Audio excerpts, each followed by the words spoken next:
Good afternoon, good morning, good evening, depending on where you are on this fast forward planet, sadly still wrapped in a pandemic, which is resurgent right now in the United States and in many parts of Europe. And under such great control in places like New Zealand that they're able to have mass gatherings. And the leader there, a young woman, has soared in popularity. The country is free of the scourge of this virus, and we are not. And that's led to all the resounding questions we face right now in the United States, particularly culminating with the election on November 3rd, but even separately, local levels, schools seem to be working out in a lot of places and not in others. In my part of the Hudson River Valley, the schools are running hybrid in many places, but there haven't been signs of surges. The data show that the schools are not hotbeds of transmission necessarily if the communities are under control. We'll talk about that a little bit today with Irwin Redlener, pediatrician for decades and founder of, in 2003 or thereabouts, of the National Center for Disaster Preparedness here at Columbia University. Irwin has become a friend of mine in recent years as I've gotten to know his work and his passion for children particularly, and how they fare in situations that are where you have enduring stress, whether it's a disaster like a hurricane, which can have a long shadow of impacts on communities and kids especially, or whether it's a virus, a pandemic like we're seeing now. Irwin, it's great to have you here on the Earth Institute Sustain What webcast. And how are you doing? I'm, it's a funny question these days. Yeah, I know. So my wife advised me just to resort to fine, thank you. But, like everybody else, we're struggling to kind of make sense of the environment we're in and to just adapt and do what we have to do. But the weirdness never ends here. And I think it's going to be hanging with us for a while. But let me come back and just say, fine, thank you. How are you doing, Andy? I'm doing really well. Luckily, as I said, we live in the Hudson Valley, have done that for a long time. So I can go out the door and go for a walk in the quiet woods. And we put on the masks when we come near people, but there are other times when we can walk freely in the woods and it's only squirrels around. And so, I have the privilege and gift of living in a beautiful area. Community around here is still struggling terribly with the economic impacts, but we're okay. And your book, you have a book out now. It's a new edition of a book that came out around 2017 called The Future of Us, What the Dreams of Children Mean for the 21st Century America. And it's I had not read it when it first came out. I've skimmed and read big chunks of it in the last couple of days preparing for this moment. And it's such a passionate and call for us to think about what we care about in the context of what children's welfare is. And there's one line from the foreword that I just want to highlight if I can get it on screen here. I had this set up, but of course I always screw up here. There we go. And I'm going to ask you to weigh in on this more deeply, of course. It boils down to this: too many children in America and around the world live under conditions that threaten their abilities to achieve successful and fulfilling lives. This is an indisputable reality and a problem that, if left unresolved, reflects a moral failure to value and respect the aspirations of children and families. It also suggests a terrible misunderstanding of what it takes for any nation to remain economically viable and internationally influential. I mean, you've kind of nailed so much about whether your issue is climate change or what a pandemic does to a community, or again, the repercussions of letting a disaster unfold without thinking about it ahead of time. If you're not considering the lives of the young who are coming of age, whose opportunities will be the future, then you're missing a huge amount of what you need to think about in current policy. How did that thought distill for you?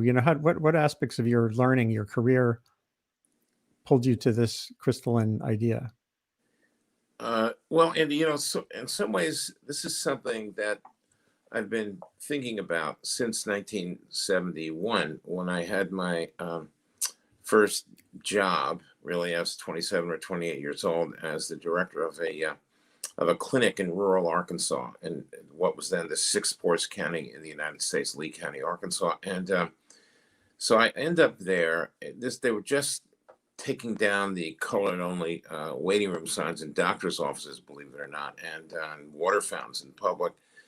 And we, yes, we were struggling to deal with the health of children, but in a horrible context Mm. of profound poverty and racism that were basically subduing everyone. But particularly painful for me as a pediatrician was the almost intentional subduing of the opportunities for children. They were going to lousy schools, they had poor health conditions. Many of those children and their families never traveled more than 15 miles outside of Marianna, Arkansas, which was the county seat of Lee County. And I thought a lot about what was in store for these children. And but being a child of the Kennedy Johnson era, I thought this was all fixable. Mhm. Silly me, but yes, I did. I thought that 10, 15 years, I actually told people this, 10 or 15 years from then, we would have solved child poverty, poverty in general, and ended racism, etc. And as it turns out that many decades later, we're still struggling with some version of the same issues, and certainly poverty and all that. But so as the years went on, and I would think about like a 10-year-old child I would see in a pediatric visit in Lee County, who's now, I don't know, 55 years old or something. And what has been the fate of that child? And I actually went back a couple of times, and I meant to do a study, which I never got around to, but had plenty of anecdotal input that this generation I was dealing with as children ended up being exactly in the same position their parents were. Very few kids escaped. And I think that was a microcosm of a larger problem, certainly in the US, and really globally, but that we have to understand that the fate of our society, of our country, is really bound up in what happens to the children in our society. So if we have a, poverty to jail trajectory for many children, if many children need remediation because they've been not educated fully or protected fully, or taken care of from a health point of view, we have these little adorable kids who become social time bombs that come to fruition when we need them most. We need every hand on deck, Andy, and I think this is one of the things that's been exacerbated by the pandemic. We come to realize that, wow, these children who grew into adults who are not on board to help us solve these massive problems, we need them. We need all of them. And we'll need all of them going forward into the future. And the essence of this book, when I say the future of us, is about us as a species, us as Americans, however you want to put it. We're dependent on what happens to the young. The cliche is children are our future. It's sort of an overworn, overused expression, but Right. That's kind of the fact of the matter, though. So that's my perspective on this, is that we have a compelling national and international interest in making sure that every child becomes, if possible, a success story. Yeah, and you said you had that idealistic Kennedy fervor before you then experienced systemic issues that impede the kind of opportunity you were just describing. But how did you then stick with it? In other words, it's Well, in a way, as a pediatrician, right? You're just fixing the problem as after it's already been created. Whether it's yeah. malnutrition or a broken leg, whatever, as opposed to dealing with that issue. Public Well, health is right. sort of resilience and Yeah. opportunity. So from the very beginning, I was never satisfied, like never, even in my residency in pediatrics, with just dealing with the sort of outward pediatric medical conditions. That was not me. Mm-hmm. And certainly when I went to Arkansas, it was from day one incredibly painfully apparent that more than stethoscopes and otoscopes were needed to solve these bigger picture problems. So I was an advocate from 1971 at the minimum for children and their future, and not just healthcare, but around education and everything else that children needed. So this is something that sorry. That's okay.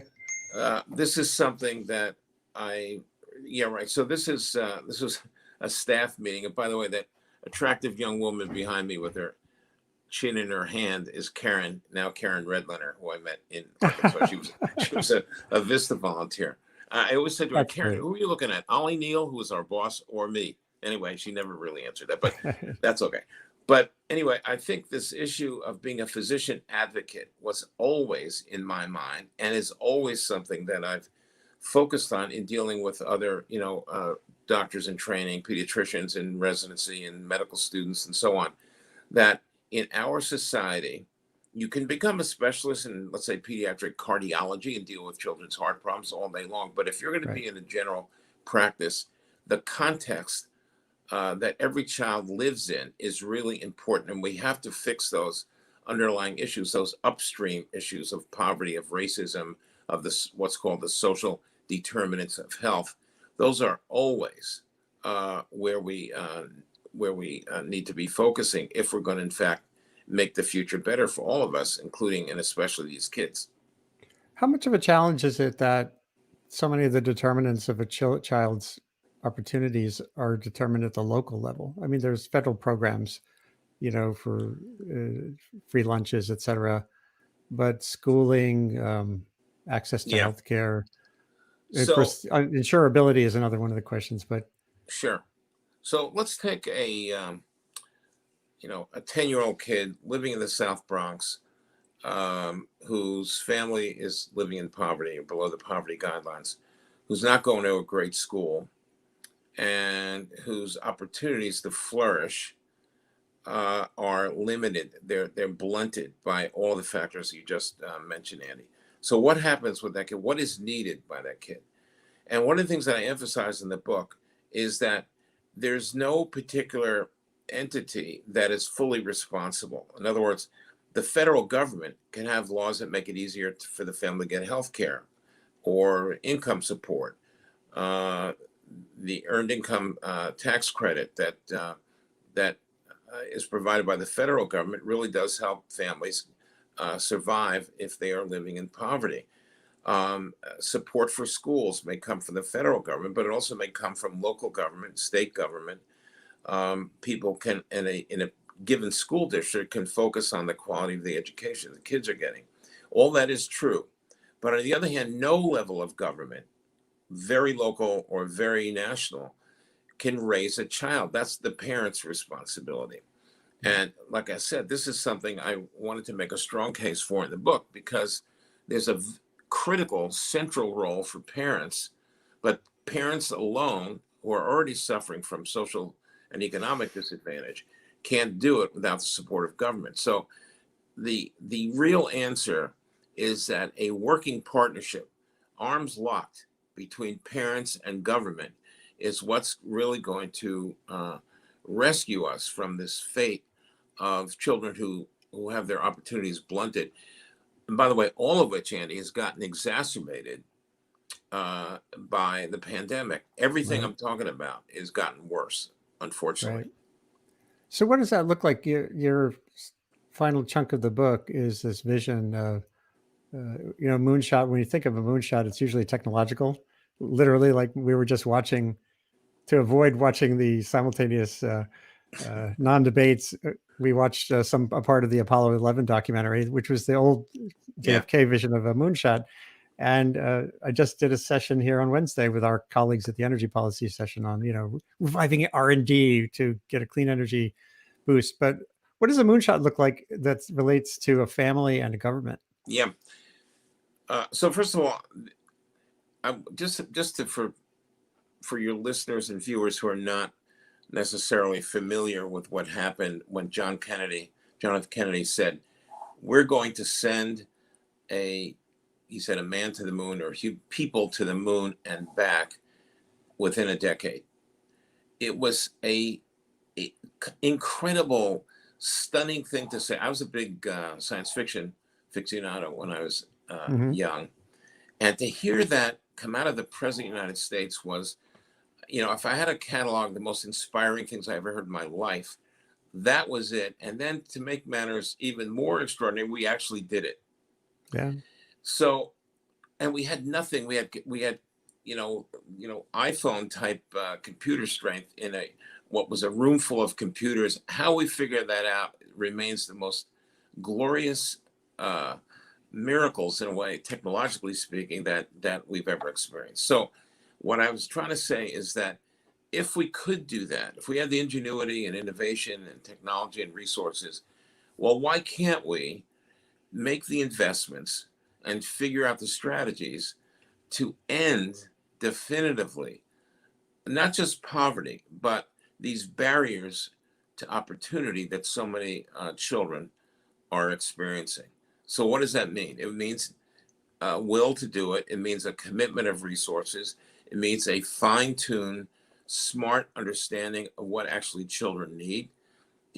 So if you take a child, let's say, going to a terrible school someplace in New York City or rural Mississippi or something, well, let's focus on that school. What does that school need?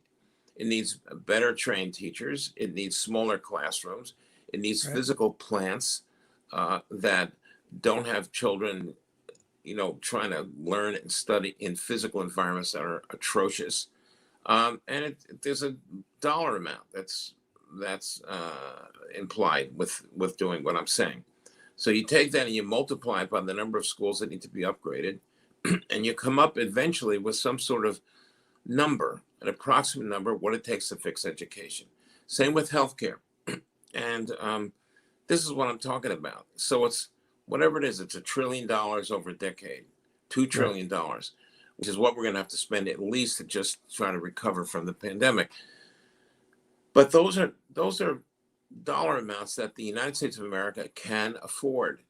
And for us not to do it gives us problems and issues that we're going to have to deal with in the future at a time when we really need to have, like I said earlier, all hands on deck, every child a success story.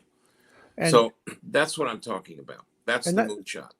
what's interesting about that framework is it's very similar to the wider framework for disaster risk reduction, which is an investment looking at a system, understanding the hazards, looking in advance at what you could do to take the shot, take the hit, and still, be resilient going forward and recover swiftly.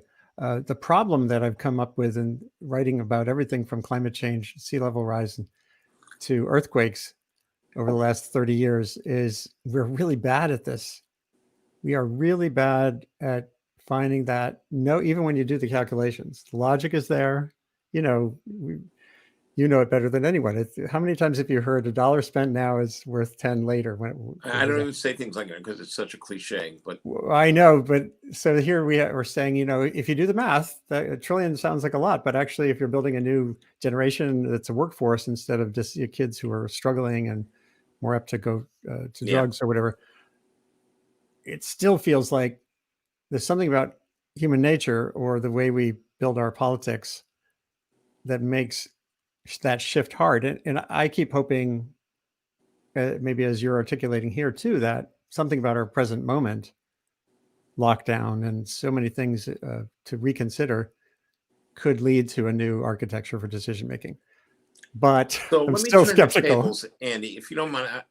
Why do you think that is? Why is our nature, as you describe, why are we unable, whether it's climate change, energy policy, or children, as I think you said you interviewed, was it Jason Bordeff who you had on recently? Yeah, it was his other Yeah. team members. Yeah. So they developed this extraordinary plan, a roadmap for creating a whole new energy policy in America. It's an unbelievably high level, high quality, readable report, or what we need to do about climate change in general. But I think there's something strange and mysterious about human nature, especially in the U.S. Really, not so much in other places, but especially in the U.S., where we have trouble just grasping why these investments are so critical for our future. We don't actually think like that. Certainly our Yeah. leaders in politics don't. Well, you actually hit the button there where you said we don't think like that. Some of our other colleagues and former colleagues, Elke Weber, who was at Columbia, she built the Center for Research on Environmental Decision Making. She's now at Princeton, but there's all this research on how the human brain works, and of course, much of what we build societally is a function of how people think and behave, right? It's the society and its structures are built around voting and what people are thinking at the moment. And Helen Ingram, back in 2006, in a piece I wrote about global warming, indecision and contention, she was at UC Irvine, a social scientist. She said people vote about things that are soon, salient, and certain. Wait, and soon, salient, and certain. And certain. Yeah, and not about things that are function of probabilistic, laden with complexity. And I'll send you the piece. It was called "Yelling Fire on a Hot Planet," and I that led me through my reporting on climate change, which had all for 20 years. The first 20 years was mostly just science communication. Greenhouse gases are rising in the atmosphere. It's going to create a problem. And then when I got into that, I began to focus on what I started calling our inconvenient mind. There's the inconvenient truths include what drives us to behave or not behave or make a decision. So, and I think one of the grand challenges we face is not just articulating the logic of something like this energy team did, or a moonshot, but then looking at what's the real world path from where we are right now, including our information environment, which is so toxified, as you have railed about appropriately, in the context of the epidemic and presidents not wearing masks and the like. It feels like a really big mountain to climb. It's essential to climb it. And it's not like, with the story with climate. So it's the planet's warming and there's going to be, these are the consequences we're going to see. It's like, it's much more concrete than that. Freaking Miami is going to go away. Yeah. New Orleans will not exist. The West won't have a non-burned tree, period. I mean, it is so real and immediate, as is the problem with children, that it's very difficult for those of us who are focused on it, as you have been writing about for your entire career, and that I'm focused on in a similar way around children's issues. It's really stunning that we can't do a better job at this. I don't think this is going to be solved while I'm still on the planet functioning, and that's just a pathetic story. And I look at my children and my 7 grandchildren, and I'm thinking, what the hell are we leaving them? And I regularly apologize, like at weddings to my family. I'm, after a few glasses of wine and some very inappropriate language, basically are apologizing for the mess that we're leaving our kids and grandchildren with. Anyway. Yeah, well, I think, by the way, one thing that encourages me is even here at Columbia now, their plan is to build a climate school that's not a climate science school. It's a school about climate, the challenge of building a better relationship between human beings and the climate system. And it's a systemic approach, including the behavioral sciences, including the actual physical and natural sciences, and including communication and the arts. Yeah. That the way we teach our kids matters hugely, I think, in terms of some of these points you've made here. And this is toward the conclusion of the book, where you say maximizing the resiliency and well-being of the next generations, the possibility of them fulfilling their aspirations, thinking about preventable things before they happen. That systems approach is not yet in our education system, meaning how kids learn, how we all learn. And I think there's some promise there. Yeah, this is the point. I didn't want this to be a depressing book of just here's how bad things are, but I really wanted to instill a sense of hopefulness that we can solve these problems. We just have to get organized. And the book starts with, as you know, a series of stories of children that I've actually taken care of or have gotten to know over the years, each one of them, except for one of them, kids with enormous potential and ambition and aspirations and dreams, ergo the subtitle of the book. But to hear a kid say, I'd like to become an oceanographer or a painter or a whatever it is that they have as their fundamental desires for their lives, and to know that they are experiencing, as we talk to them, the barriers that could potentially completely squash any of their dreams. That if they grow up like their parents did, America makes it very hard for poor children and marginalized children to realize their aspirations. What the hell is that? I mean, I can't. It's hard for me to fathom that.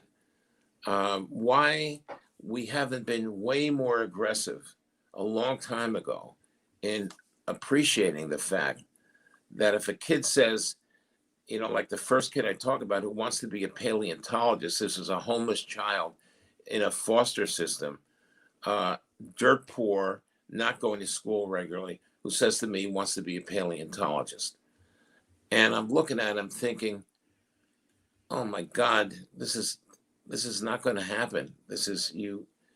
Unfortunately, this is, not a society that's going to pull you into a trajectory that's going to have a good outcome. What a tragedy that is. At least in my mind, it was. Oh, I know anyone who's spent time in areas where, especially where kids have access to information about prospects like that, but not the capacity to pursue them. It's one of the most heartbreaking things you can see.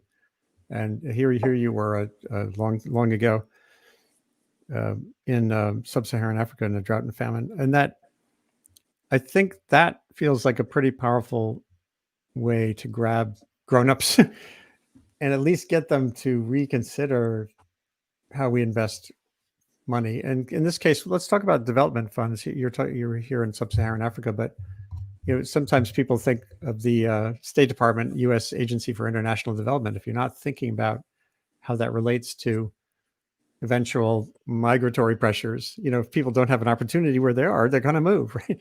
And let alone with disasters.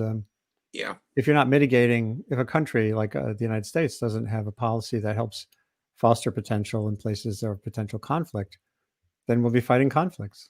And that, I guess that gets back to that idea of a systemic approach to how we invest for national security. If you're just investing in weapons, it's kind of like just investing in a vaccine, as opposed to the whole system of pandemic preparedness.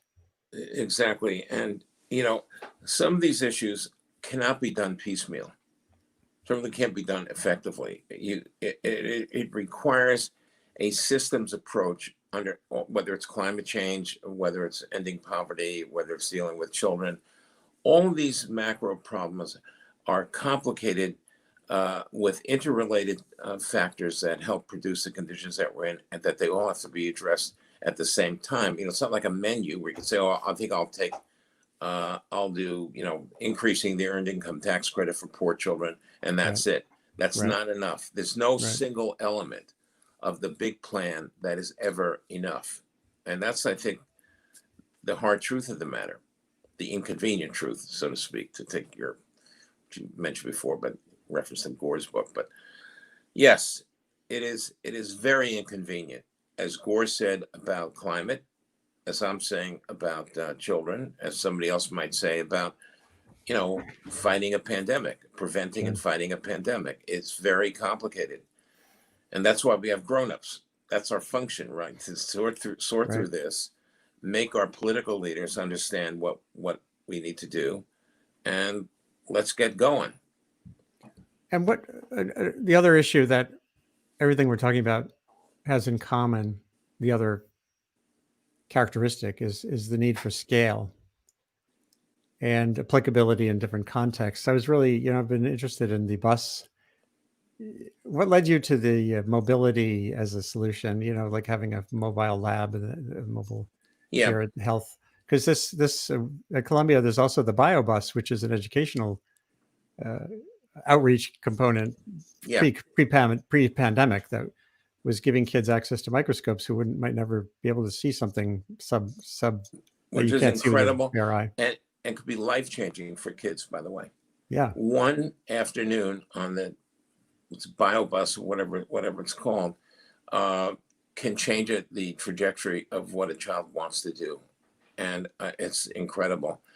So what happened here is when I came to New York City in 1985, and I met Paul Simon in early 1986, Paul Simon, the singer.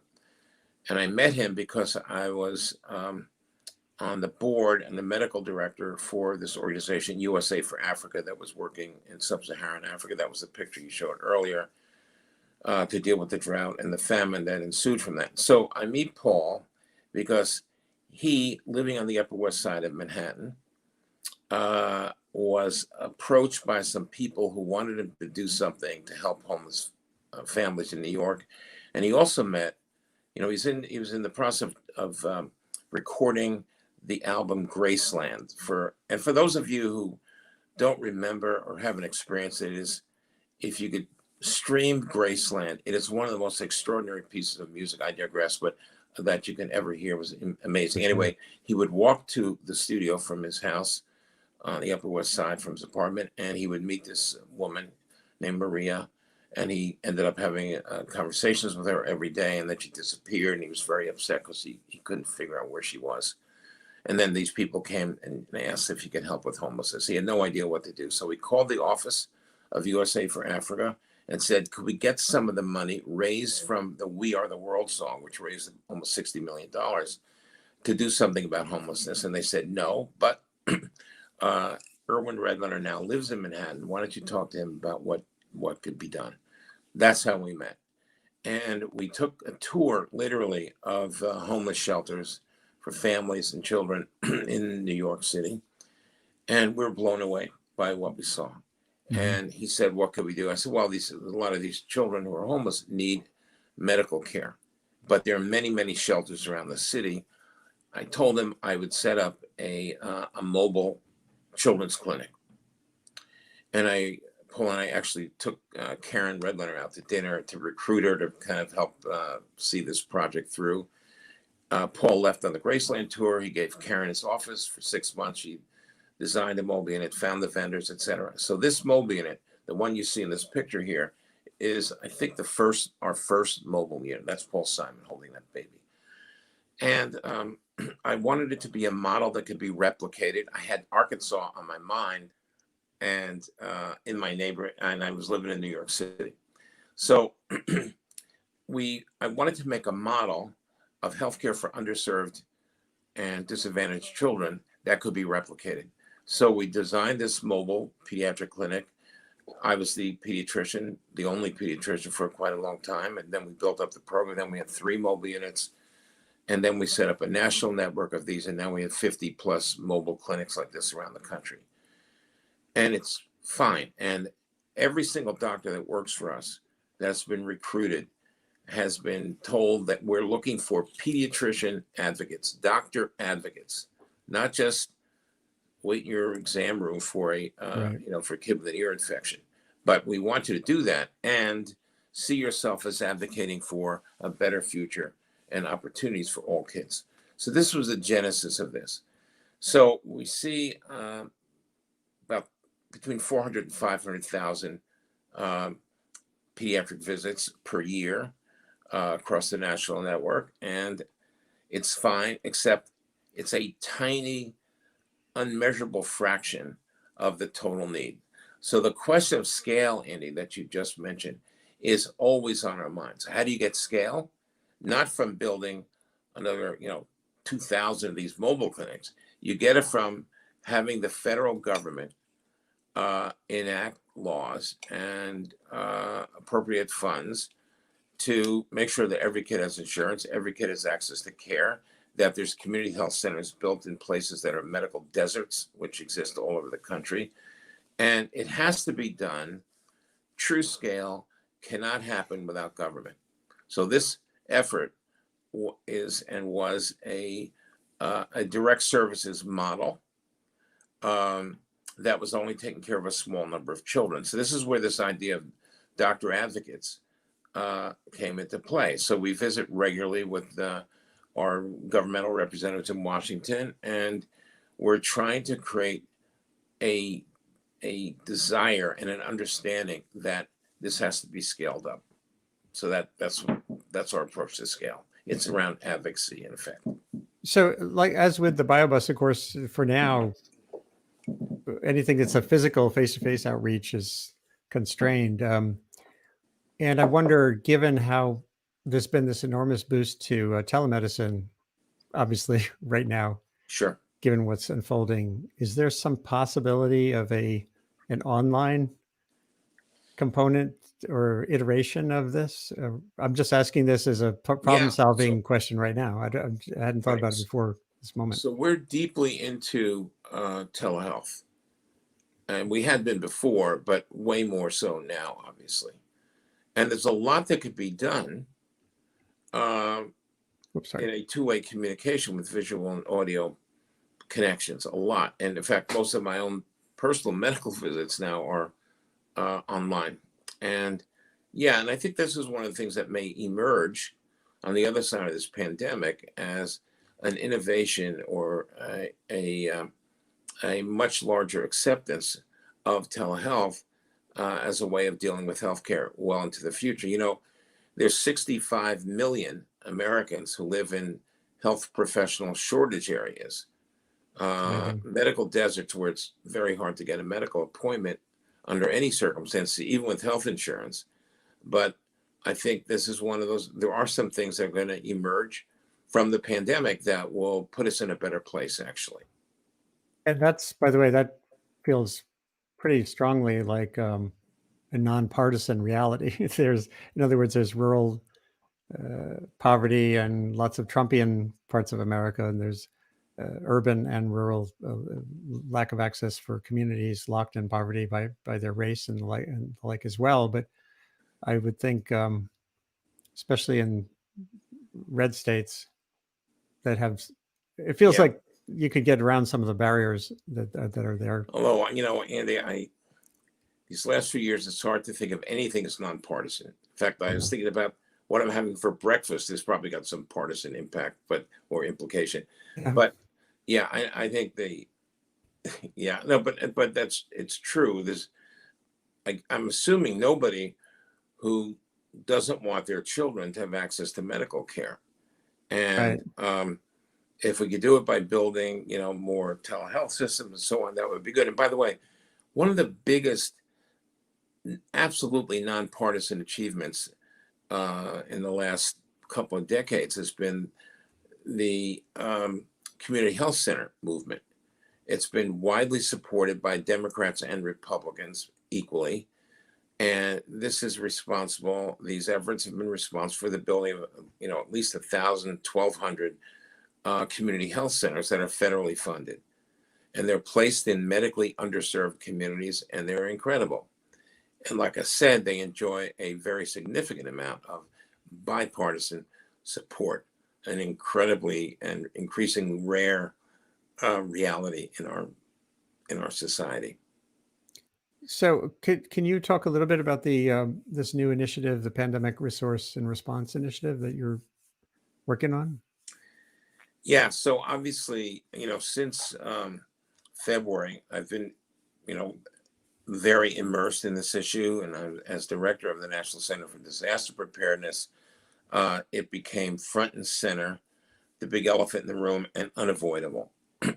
So I've been involved in this program. When we set up this Pandemic Resource and Response Initiative, it was prompted by a call I got from the singer Cher, who said she wanted to do something about this, and she was ready to put $1 million into a program. She'd heard me speaking about it on television, which is why she called me. And so we set up an entity called Cher Cares, based in California, where she is. And then she donated $1 million to us, but the vast majority of that is actually distributed to communities where there's needs for PPE or whatever else it might be, and that was how we got started with this. But the needs are incredible, and I don't think this pandemic is going to be going away anytime soon. I think we'll be dealing with this into 2023, 2024 For sure. at best, and it's going to be around. So I think the support and sustaining and the growth of the Pandemic Resource and Response Initiative is something that I'm pretty focused on right now. Some really good questions have come in. Let me post a couple. Here's one from my friend Patrick Jones, who is a musician. And let me see if I can get it here. Pretty interesting hypothesis. Whoop, here it is. Could it be, this is about why the United States may be less adept at some of this than Europe, although again, Europe's having a surge right now with the pandemic. But he says, could it be that we North Americans as a whole have not experienced the wholesale mortality as did the nations of Europe and Asia from past both world wars and the like, in terms of our lack of focus on the more systematic approach to public health and the like? Well, that's a good point, and it's something that I mentioned in the new parts of my book on the future of us, which is that we're also very impatient. You know, if you think about it, so first of all, and I have both world wars in there as an example of what people have had to sustain over very long periods of time elsewhere, throughout history, by the way. You know, and we've had here the Great Depression, a horrible, impactful blow to our economy and to the well-being of the country. We went through the Dust Bowl in the 1930s, which is horrific. Right. And we've had plenty of long-standing problems, and the world wars and the war in Vietnam, while they happened elsewhere, they clearly had a very substantial impact on Americans. It's not the same as being in London during the Blitzkrieg, but clearly we went through hell. Let's say around the Vietnam War, we had 58,000 Americans die in Vietnam, and a fracturing of our society for a while in terms of the protests against the war, and you know the shootings on Kent State campus in May of 1970 by the National Guard that killed 4 U.S. college students. And by the way, at that point, I thought that was the end of the United States of America. I didn't see how we were going to get by that. But my only point is that Patrick is correct that we didn't exactly experience in the way that Europe did during the world wars, or Japan, or other, China and so on. But we've had our issues, and we weren't totally divorced from those wars either. But it's just worth thinking about. Thanks for that. Yeah. So my brother, who's a cardiologist who ended up working for, he's now at Pfizer, developing heart drugs. He asks, as with the pandemic, the federal government put public health on the states. Why can't the U.S. Public Health Service drive this at the national level? What would that, I guess this is part of that moonshot question. Well, Donald Trump has done a really good job in undermining our public health infrastructure and agencies and individuals who lead them. And one of the things that, if Biden happens to win, he's going to spend a long time trying to fix the damage done to these agencies and to the international reputation of organizations like the CDC and so on. But as far as Jim's question is concerned, the Public Health Service has been crippled, paralyzed, and demeaned by this person who occupies the White House. It's one of those extraordinary realities of Donald Trump's presidency. One of the most dishonest and ignorant presidencies in American history, if not the most. And so that's why we can't, at this moment, depend on the Public Health Service from really fixing the problems we're experiencing. Right, without a change in. By the way, Andy, Jim knows to vote, right? He's going. He already did. He did. Okay. I saw him tweet a couple of days ago. I hope he's in Connecticut. All right, fine. Yeah, and I hope you're proud of his vote. I'm not even going to ask if we voted. Yes. Okay. So the book has a section on this. Will any good come out of this painful experience? In other words, you do have a menu. First of all, we have to limit the losses right now, right? That's your number one. In other words, make Yeah. sure we're still doing the best possible job, good care for sick patients, new medications, Yeah. and effective vaccine. And then again, as you say here, focus on children. And you hope the world's takeaway will be that there are major planetary threats that can only be solved at the level of cooperation we haven't seen before.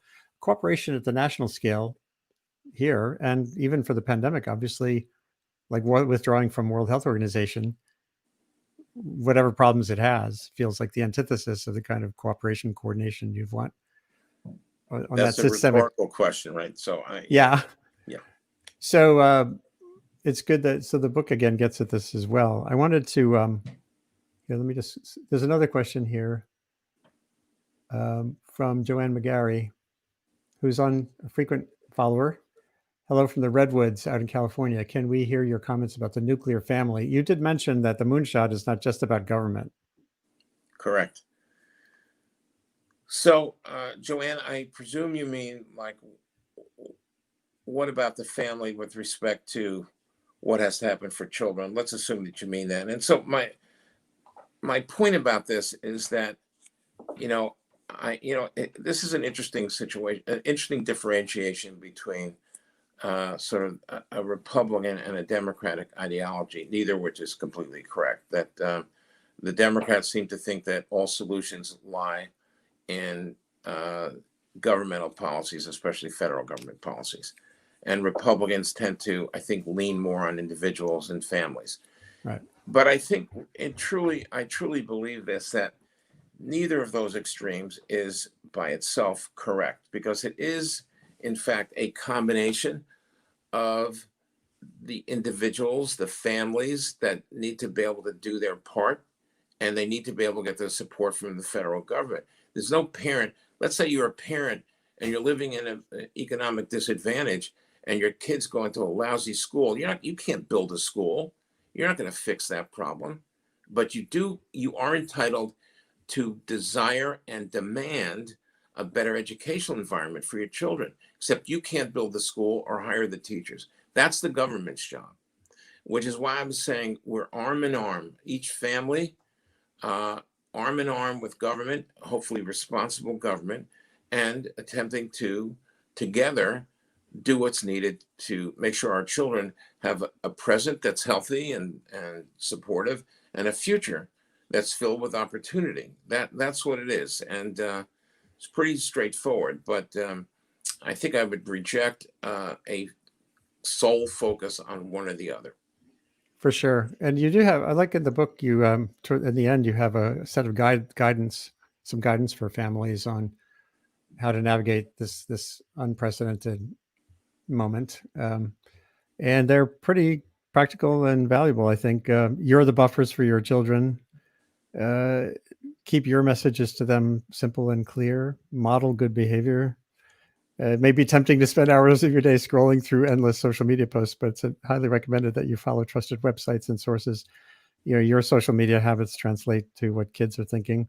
I think by the way, kids might teach us a thing or two too about their capacity to know what's real and not. Kids, nobody likes to be fooled, right? Kids Yeah, even less than adults don't like to be fooled. Besides that, their familiarity and their comfort with technology is amazing. Right. 2 years ago, my granddaughter was 8. When she was 8, I was having trouble with something on my phone, and she said, "Grandpa, let me look at that." And she fixed it like in an instant. I said, "Naomi, how did you do that?" She said, they call me Papa. "Papa, I'm an 8-year-old in the 21st century." That's what she said to me. And I said, "Okay." And I'm a X-year-old in the 21st century. So, but anyway, yeah. So children have a lot to teach us, interestingly. Yeah. And I'm still amazed by that in terms of even my relationship with my own grandchildren. Yeah. You talk about honesty and simplicity here too again. And I guess, well, here you get to this children as messengers. Older children, teenagers can help support younger children. there's so much untapped potential to get generations talking to each other right now. Yeah. And I'll tell you, certainly in our household, we were connecting more with relatives who were distant because of this whole Zoomification of life than we would have otherwise. Is that what you said? I just made it up. I'm going to use that. Okay. Yeah, there you go. It has enabled some of the cohesiveness that is hidden behind what too often is the outcome on social media, which is just a lot of noise and doom scrolling and the like. We can connect more than ever. You can ask your grandfather or grandmother some questions you might not have been connecting with them regularly as a young person. And young people can be involved in hand washing campaigns and the like. Early in my .earth blog at the New York Times, I posted about kids in Africa, in hand washing. There's things that you can do as a kid that can be very meaningful and powerful too. Not just among your generation, but with us old folks too. So the book has lots of that. And I did want to mention before we close out a couple more things, and we'll circle back to sort of steps we can take next. But I did want to get to your post today on the Daily Beast, which I think we've all had this. Anyone who's been focused on the pandemic has wondered how Fauci and so many others have sort of hung in there for so long. And there's always a balance between deciding where you're most effective, staying in government or not, and the like. So what led you to write this piece? Well, I guess the final straw was the fact that Tony Fauci got furious about some words of his being used in a political campaign ad by the president's reelection campaign. But I happen to know him, and I speak to him rather regularly, and he could not be more disgusted. I know there's 6 doctors' names here. I know 3 of them personally, and I'm in touch with them. Sure. Every one of them is beyond frustrated. I know they go home and they speak to their partners or spouses at night in agony. What should I do? Should I stay with this guy? Yeah. Or should I leave in protest? And I think right now, the power of all 6 of them stepping down simultaneously would be a message heard by the whole country. And it wouldn't damage the work they're doing because they all have great deputies and there would be no change in the work they're doing. But it would be a powerful political message. And so this is what I think. And I think it's important for them to try to do this before November 3rd so that people will understand how disgusted they are. And if it was just one of them, let's say Fauci just stepped down. Right. He's already been accused and demeaned by the president and other, people on the right. So one person, any one of them stepping down would be a 24-hour story maybe, and that's that. But all 6 of them stepping down together would be an entirely different kind of story and a different kind of message. So I wanted to get that out there, and I don't know whether they would actually do it, but I wanted to at least suggest that is something that would make a big impact. You can imagine the months and months of just outright lying by the president and misrepresentation and horrible messaging about what's going on with the coronavirus. These are very expert, highly trained individuals who are literally cringing 24/7 about what the president just said or what he might say the next day. And this is why I think this is something that they hopefully would do. Well, it must have been, as you said, excruciating. I literally can't imagine that daily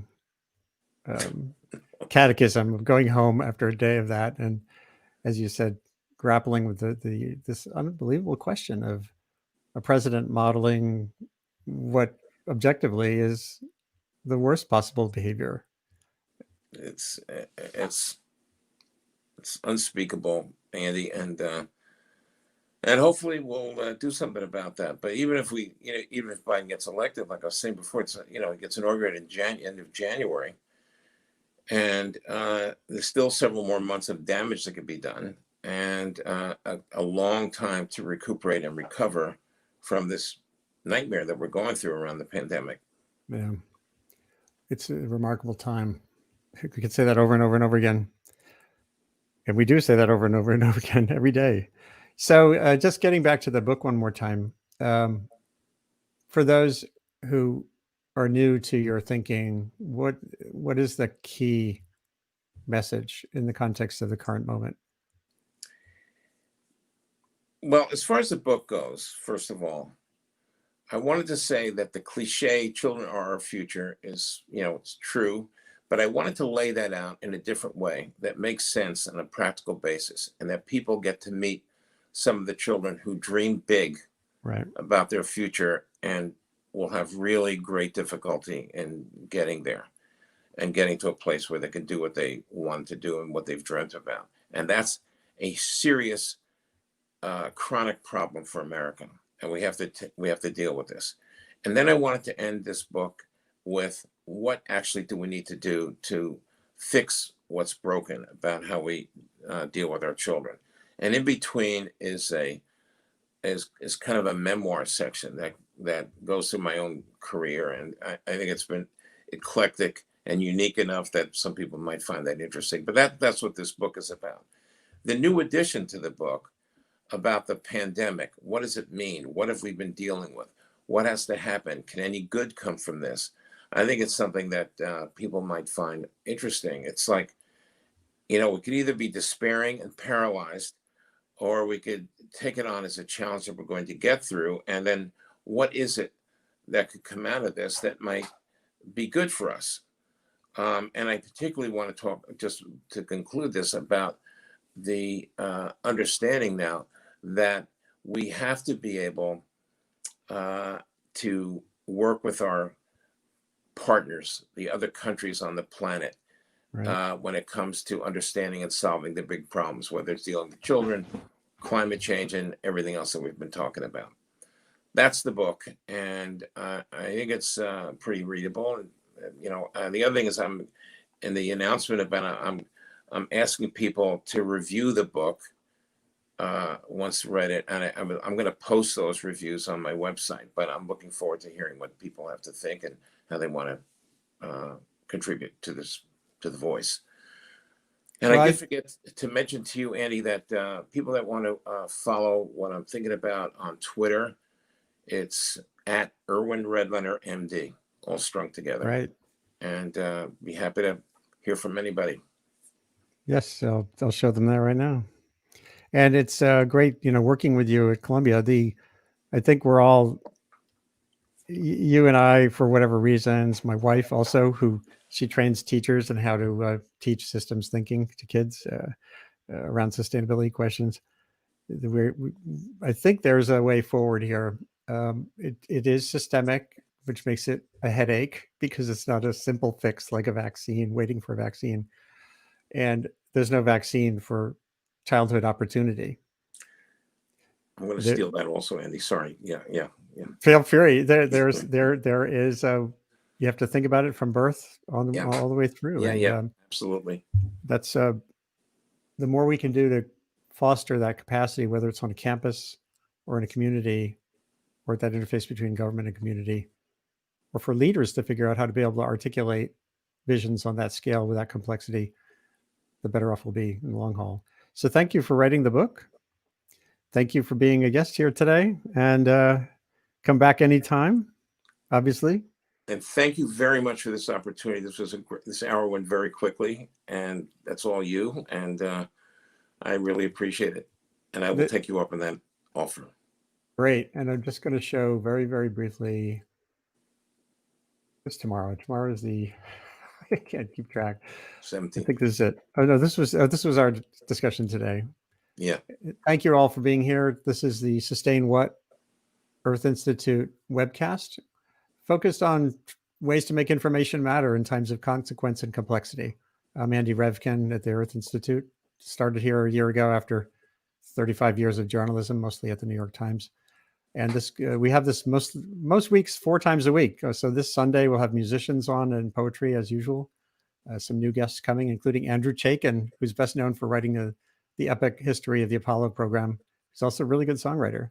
So join us Sunday. You can look at that little scrolling banner at the bottom to get in touch with me and for information on how to keep track of this website. irwinredlener.com. And Irwin, again, great book. Good luck with it. And Thank you. be well. Take care, Andy. You too. Connect from a distance. Yeah. And until we can actually hug everyone around us. Thanks all for being here today.